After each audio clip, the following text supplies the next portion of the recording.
Tere koolirahvas! Nagu te kõik teate, on äsja lõppenud USAs valimised ja nagu ma olen kooli pealt palju kuulnud, oli valimiste ajal meie kaasõpilaste jaoks see väga kuum teema. Nii et me mõtlesime, et võiks valimistest natuke rääkida, kutsuda ka rääkima nendest kõigi lemmikõpetaja Siim Ruuli. Aga esimesena ma küsikski, et mida sa arvad üldse valimistest ja kuidas sa oled tulemustega rahul?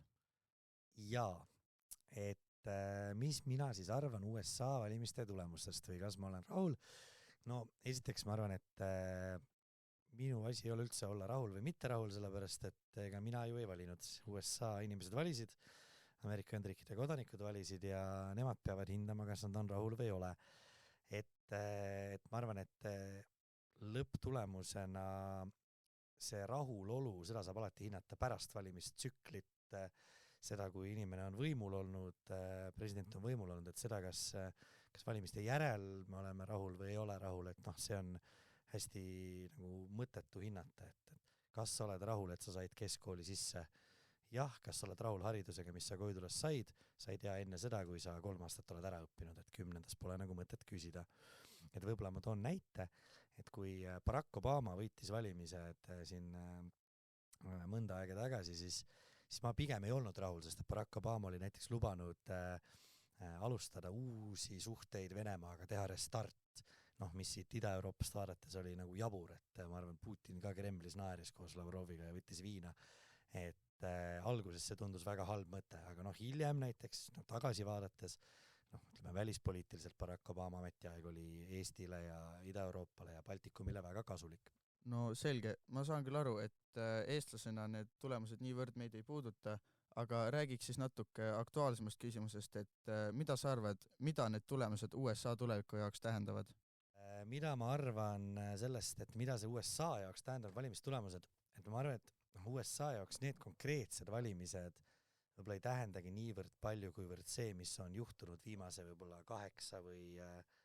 10 aasta jooksul, just see, et USA poliitika, mis niikuinii on olnud hästi polariseeritud, ehk siis on meie ja nemad, kui sa pole meiega, oled sa meie vastu,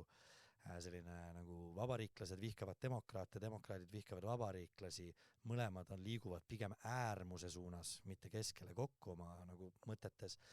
et tervikuna need valimised ei ole seda tekitanud, aga need valimised kindlasti süvendavad seda. Ja see fakt, et siis seekord võitsid vabariiklased Donald Trumpi eesotsas, eelmisel korral demokraadid Joe Bideni eesotsas, et ma arvan, et see on nagu asjade normaalne kulg. Võib-olla positiivsem, siin mõned USA eksperdid on ägedalt arvanud, et positiivsem tegelikult on see, et tõenäoliselt oleks niisugust möllu ja radikaliseerumist olnud USA-s rohkem, kui valimistulemused oleksid läinud Kamala Harrise kasuks, mitte Donald Trumpi kasuks ja võib-olla mis on nagu äge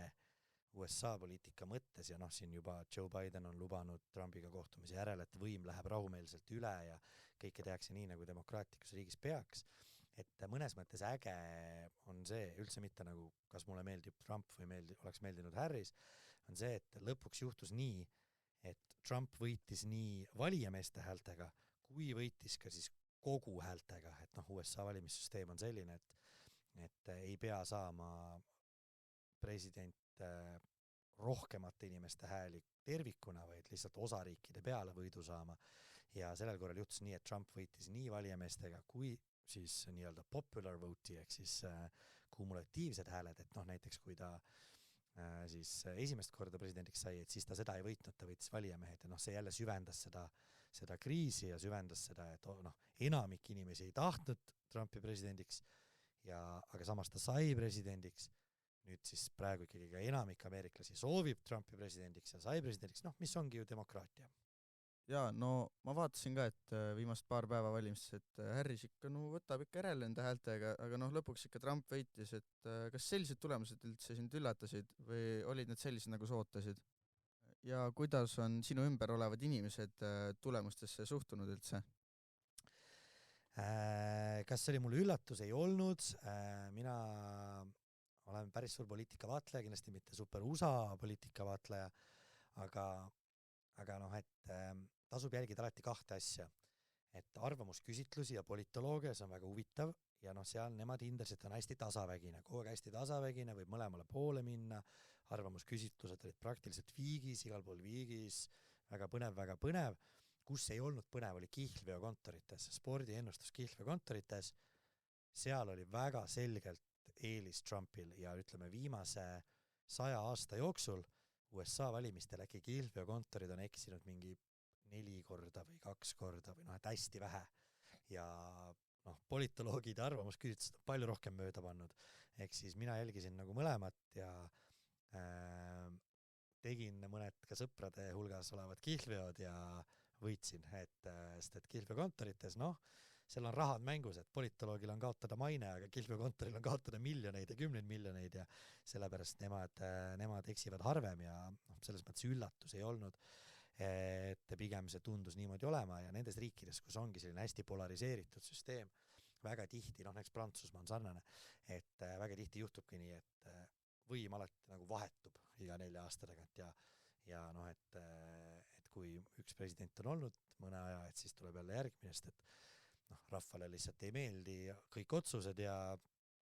kui sa oled võimul, sa pead tegema ka ebapopulaarseid otsuseid. Ja mis siis võib-olla nagu inimesed arvasid minu ümber, selles mõttes on mul nagu raske öelda, et ma nagu ei ole ameeriklane, et hästi oli palju naljakam jälgida koolis nagu seda, et kuidas õpilased seda presidendivalimiste temaatikat jälgisid, et noh, see on nagu naljakad asjad, et kui sa räägid mingite kuttidega, kes ütlevad, et mingi vot mulle meeldib see Trump sellepärast, et tema ikkagi paneb nendele Mehhiko immigrantidele piiri ja ta on kõva mees, siis sa mõtled ja küsid, et kuule mees, et sa elad Pärnus, noh, et kuidas see Mehhiko immigrandid sind puudutavad, et see on ju jabur, et miks sulle sellepärast see Trump meeldib. Ma ei ütle, et sulle ei pea meeldima, aga noh, et kuidas see Mehhiko immigrant sind Pärnus puudutab või teistpidi, et noh, et see on mingid inimesed, kes ütlevad, oi, pagan, olin Kamala Harrise poolt, sellepärast, et muidu abordiõigus USA-s kaob ära, et noh, et sinu abordiõigust Eestis keegi ei puuduta, et noh, pigem mulle tundub, et kuidagi mõnikord inimesed loevad liiga palju, või noh, mitte ei loe liiga palju, aga arvavad, et Eestis ja USA-s on samad probleemid, ei ole. Et Eesti poliitikat jälgi rohkem, USA poliitika kindlasti mõjutab meid hästi palju, see on väga oluline ja tasub jälgida, aga võib-olla need argumendid peaks olema ka seotud sellest, et sulle meeldib üks või teine kandidaat, sest kuidas ta mõjutab Eestit ja sinu elu, mitte siis see, et kuidas ta mõjutab inimesi Lõuna-Californias, Texases või kuidas ta mõjutab abordiõigust kuskil Iowas või Wyomingis, et noh, tegelikult on sinu jaoks ei ole kuidagi oluline. Aga liigume siis viimase küsimuse juurde ja ilmselt kõige suurem ja tähtsam küsimus üldse, et kuidas sellised tulemused mõjutavad Eestit ja millist mõju sa arvad, et need tulemused avaldavad USA suhetele teiste riikidega ja sealhulgas ka Eestiga? Kuidas ta seda Eestit mõjutab, see on nagu hea nagu küsimus jah, et ega me esiteks ei tea, on ju. Ja võib-olla nagu selle vastamiseks tuleks alustada kaugemalt, et ütleme enne Trumpi ajastut, siin võib-olla 10 aastat tagasi, Eesti perspektiivist vaadates tavaliselt Eesti inimesed oleks võinud olla siis sellise presidendikandidaadi poolt, kes on pigem vabariiklane, sest tavaliselt vabariiklased välispoliitikas on pigem sellised jõulisemad, agressiivsemad ja just siukse nagu Venemaa perspektiivi mõttes nagu Vene vastasemad jõulisemalt. Ja demokraadid pigem nagu leebemad, pigem siuksed nagu koostöö poole. Aga noh, et kui sa siin Ida-Euroopas elad, sa tead, et ega selle Putiniga seal koostööd väga teha ei anna ja see Venemaa nagu ei ole 100 aastat muutunud, 200 aastat muutunud, ei muutu ka enne, kui nende inimeste mõtlemine ei muutu. Ja sellepärast noh, enne Trumpi oli kogu aeg nagu siuke mõte, et mul suht suva, mis nad seal USA sisepoliitikas teevad, et vabariiklased noh, on siuke nagu turvalisem valik tavaliselt Eesti inimese jaoks siis välispoliitikast, aga nüüd Trumpiga on nagu see probleem, et või mure või nagu see huvitav, et ta on selline nagu ingliskeelse terminiga loose cannon, et sa kunagi ei tea, mis ta teeb. Et noh, ta on siin lubanud, et tema lõpetab sõja 1 päevaga, vaevalt, et ta lõpetab, eks. Mida inimesed kardavad seda, et Ukraina sõda, Trump võtab raha ära, ukrainlastele ei jää muud üle, kui sõlmida Venemaaga rahu, on ju. Samal ajal Trump on ju kõva mees, tema imidž on kõva mees, tema on see mees, kes asju otsustab. Putin on samamoodi see mees, kes asju otsustab. Et mõlemal mehel on väga raske näidata, nemad tulid nüüd kellelegi teisele vastu. Trump tahab ju maailmale ja kõigile näidata, et tema lõpetas sõja, mitte et Putin ütles talle, mida tuleb teha ja siis tema võttis asjad vastu. Ja Putin ei saa öelda, et näed, Trump ütles nüüd teeme nii ja siis tema tegi. Mis tähendab, et ma ei usu, me ei tea, aga et ma ei usu, et see saab nii olema, et nüüd siin Trump ja Putin lepivad kokku, ütlevad ukrainlastele nüüd nii jääb. Ma ei usu, ma tahaks loota, et ei ole. Pluss asi, mida, et seda Trump ise on ju, ta ei saa ka seda nagu näidata, et tema siis on mingi Putini asjadega nõus. Aga mis on veel ekstra oluline või mis on siuke nagu pluss, et ega presidendil on väga suur võim, väga palju mõjutab, aga president ei ole üksinda, et USA on suur riik, suur struktuur, vabariiklik partei endiselt on pigem suures plaanis populistid välja jätta ikkagi Ukrainat toetav.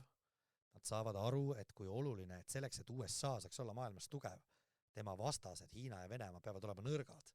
See on nende eesmärk, see on nende suure plaani eesmärk. Siin need Ukrainad, Eestid, Lätid, Leedud, see on nagu see, millega mängitakse, malenupud. Aga selleks, et USA saaks olla tugev, peab olema Venemaa nõrk, Hiina nõrk. Nüüd, kui Venemaal läheb Ukrainas hästi, siis ta saab tugevamaks. Hiina, kes on Venemaad toetanud, saab tugevamaks. See ei ole kuidagi USA huvides. Ehk siis ka ülejäänud poliitiline süsteem, erinevad tipptaseme poliitikud, USA kongress, valitsusliikmed, sõjaväelased, luureorganisatsioonid, et nende huvides on ka mõjutada Trumpi arvamust on ju selles osas ja et ega üks asi, mida Donald Trump ei ole, on loll, on ju, et ta on kindlasti väga intelligentne inimene, seda meeldib meile või mitte personaalselt, et ta oskab väga hästi ära kasutada oma tugevusi ja siis mõnikord varjata või ümber pöörata oma nõrkuseid, et olla populaarne, et tema huvi ei ole kuidagi see, et USA muutub nõrgemaks. Et Make America Great Again ei tähenda ainult seda, et immigratsiooni on vähem ja USA raha kasutatakse USA's, aga ka seda, et USA taastab oma hästi tugeva positsiooni maailmas ja maailmas on praegu väga palju probleeme, on probleeme Lähis-Idas on ju Gaza konflikt, Iraani-Iisraeli potentsiaalselt nagu siis süvenev konflikt on ju seda Liibanonis sellest samast asjast tulenevalt, pidevad probleemid Aafrikas, terrorism ja nüüd Ukraina sõda, Hiina kasvav mõju ja võim, et USA-l ei ole nagu võimalik lihtsalt tõmmata tagasi ja elada seal Põhja-Ameerikas ja siis loota, et kõik läheb hästi, et see ei ole kuidagi USA huvides. Ja sellepärast ma tahaks loota, et me ei pea väga kartma, et meiega nüüd midagi siin ilmselt nüüd juhtub, sellepärast,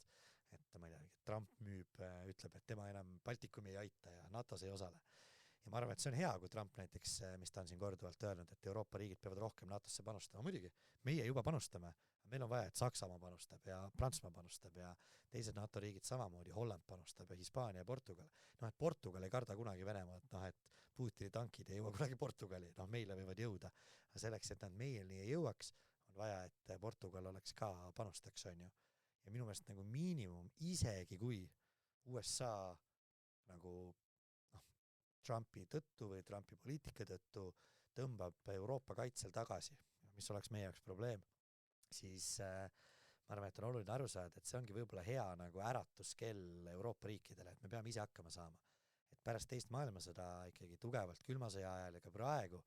Euroopa riigid on saanud 80 aastat lasta liugu, sellepärast et mingi protsentides võin eksida, aga 75-80% NATO sõjalisest võimsusest, lääneriikide sõjalisest võimsusest on USA. Me ei ole pidanud ise midagi tegema, sest me teame, et onu Sämm tuleb appi. Aga meil raha on, võimalust on. Saksamaa, Prantsusmaa, Ühendkuningriik. Pange vabrikud tööle ja tootke ise mürske ja tanke, et aidake ise Ukrainat rohkem. Et see on kindlasti raskem, aga et kui sa saad aru, et keegi sind ei aita, et siis sa pead ise tegema. Ja võib-olla see ongi hea äratuskell ja inimesed saavad paremini asjadele pihta.